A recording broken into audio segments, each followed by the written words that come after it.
amigos, hoy vamos a volar, literalmente. Hoy nos subimos al nuevo cablebús Línea 3 de la Ciudad de México. Y además vamos a descubrir qué hay en cada estación. Acompáñenme en este recorrido, lleno de datos curiosos y un tema un poquito más serio, la gentrificación. ¿Qué tiene que ver el cablebús con eso? Pues vamos a platicarlo juntos. ¡Comenzamos!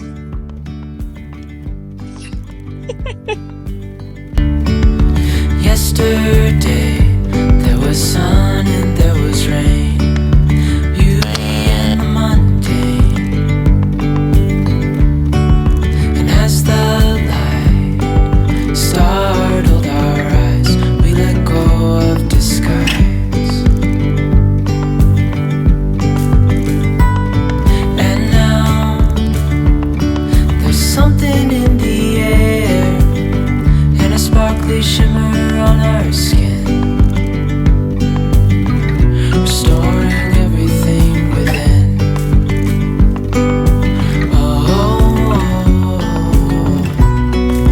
dreamy, breezy, we go easy, easy on our tiptoes, undercover agents of the other.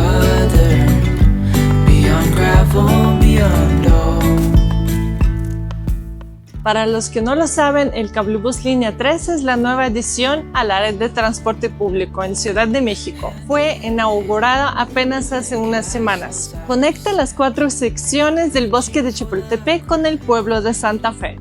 Y además es una experiencia única, pues viajas súper a gusto, suavecito y por supuesto con unas vistas espectaculares. Esta obra se construyó con una inversión de 2.600 millones de pesos. La línea 3 tiene 6 estaciones: Los Pinos Constituyentes, Panteón de Dolores, Charrería, Parkour Colegio de Arquitectos, Cineteca Chapultepec Bodega de Arte y Vasco de Quiroga. Recorre aproximadamente 5,5 kilómetros. El tiempo de recorrido de terminal a terminal está considerado aproximadamente de 20 minutos. Es más rápido que un viaje en auto, pues aquí arriba no hay tráfico.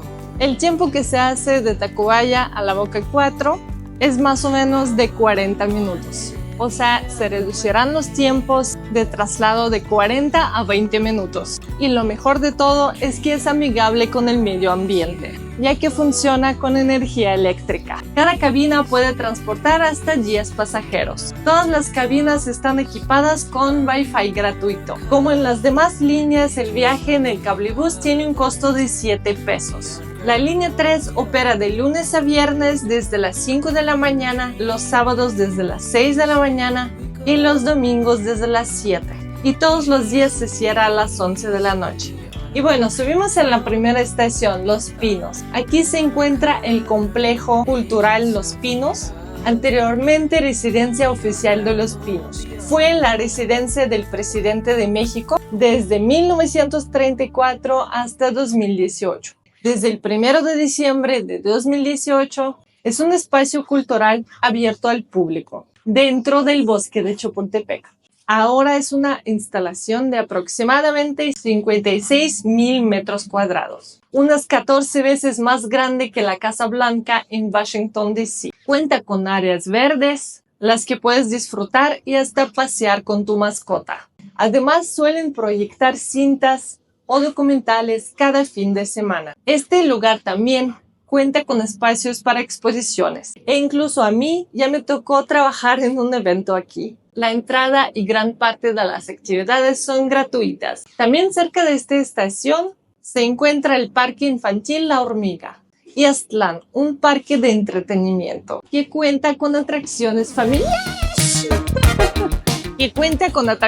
familiares, extremas e infantiles, juegos de destreza y tiendas de souvenirs. Algo curioso que pasa aquí es que con el desarrollo de este tipo de infraestructura, los barrios empiezan a cambiar.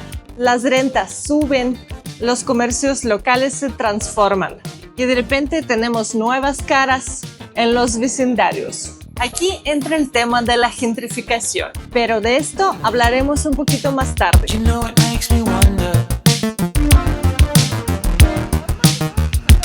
fish in the sea. Y bueno, ya llegamos a la segunda estación, Panteón de Dolores. Aquí se encuentra el panteón más grande de la Ciudad de México. El cementerio fue inaugurado en 1882. Ahí reposan figuras como Venustiano Carranza, Dolores del Río, Agustín Lara, Amado Nervo y Diego Rivera. Además, cerca de esta estación se encuentra el Skate Park Constituyentes, que tiene capacidad para recibir hasta 600 patinadores.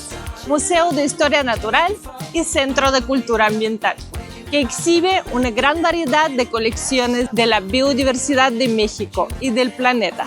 También en la misma estación se ubica el Lago Minor. Es artificial, pero muy bonito.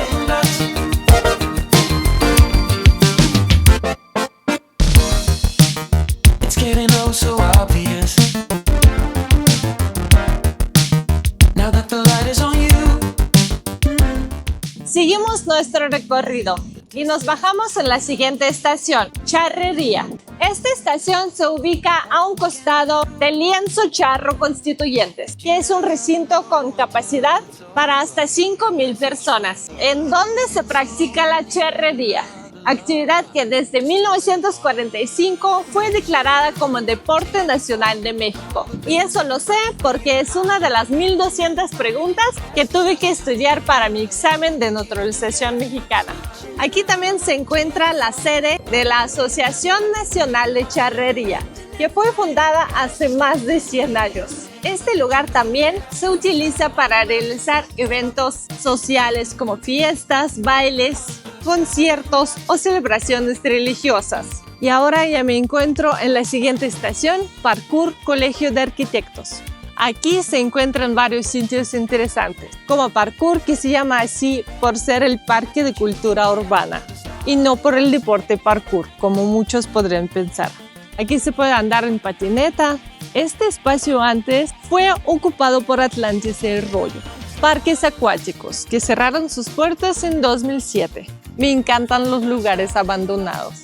Tienen su magia. Y quien ha visto mi video anterior sabe que me gustan lugares un poco espeluznantes.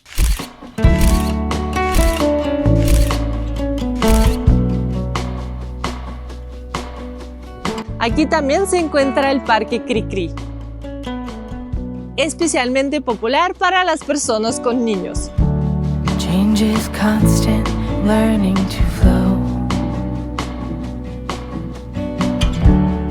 All the unknown, lemons thrown.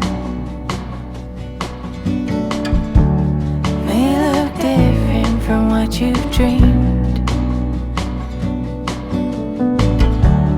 Colors and contrast making it art.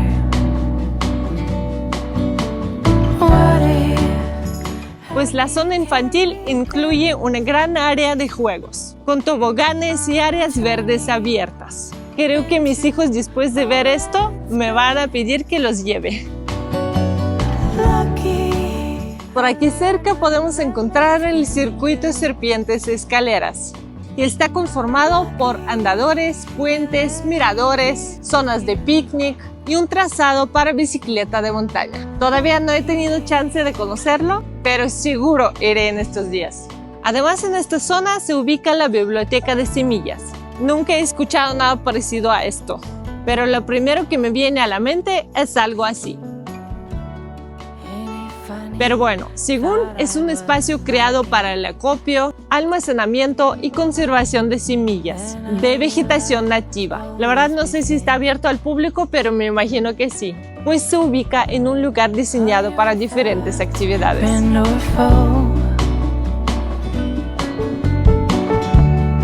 It's your choice, which way you go.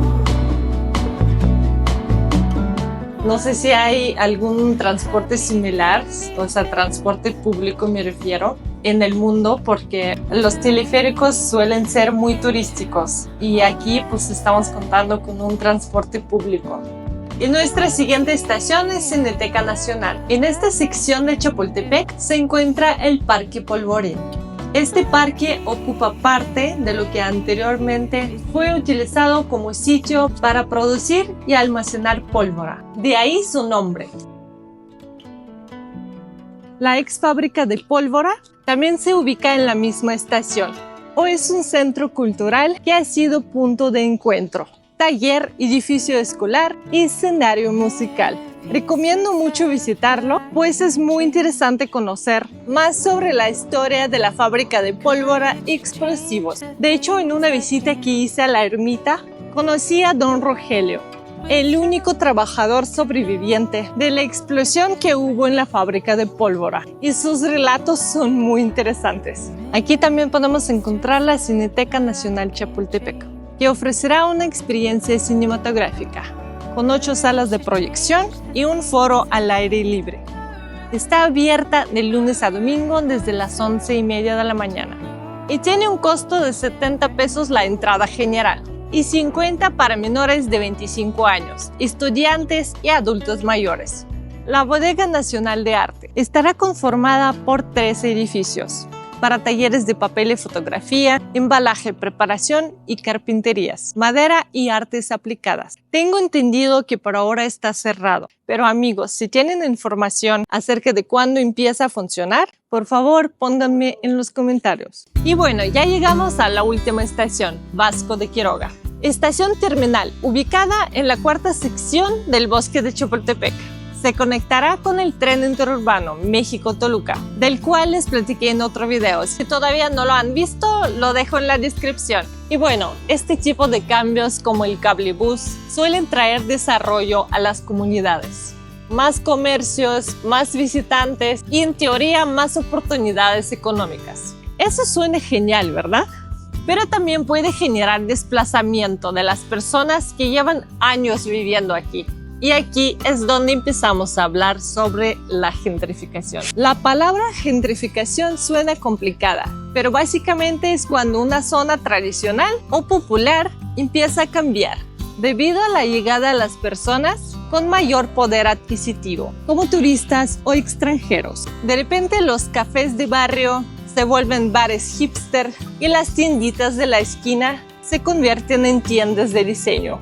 Mucha gente culpa a los turistas y extranjeros por esto, pero vamos a detenerlos un momento. No está tan simple. Ellos vienen porque México es increíble y eso no debería de ser malo. Al final lo que pasa es que el gobierno tiene que tomar medidas para controlar estos cambios, regular las rentas, fomentar las comunidades que benefician de estas mejoras y evitar que se queden fuera de sus propios barrios. Obviamente es solo mi opinión. Pienso que los turistas o los extranjeros son parte de la economía y traen dinero al país. Pero con cada gran cambio vienen grandes responsabilidades. La gentrificación es un proceso natural en las ciudades modernas, pero hay que gestionarlo bien para que todos podamos disfrutar de los beneficios. Así que si te subes al cablebús, disfruta el paseo, pero también reflexiona sobre los cambios que está trayendo. Y bueno, muchas gracias amigos por acompañarme en este recorrido a pie y también en cablebús. La verdad me encantaron estos lugares y ahora hay que regresar a cada uno de estos lugares para disfrutarlos y ver todo lo que se ofrece en ellos. Por favor, déjenme su opinión en los comentarios sobre qué piensan de la gentrificación. Si creen que llegará o ya llegó a estas zonas. Y si les gustó este video, por favor, regálenme un like. Cuídense mucho y nos vemos en el próximo video.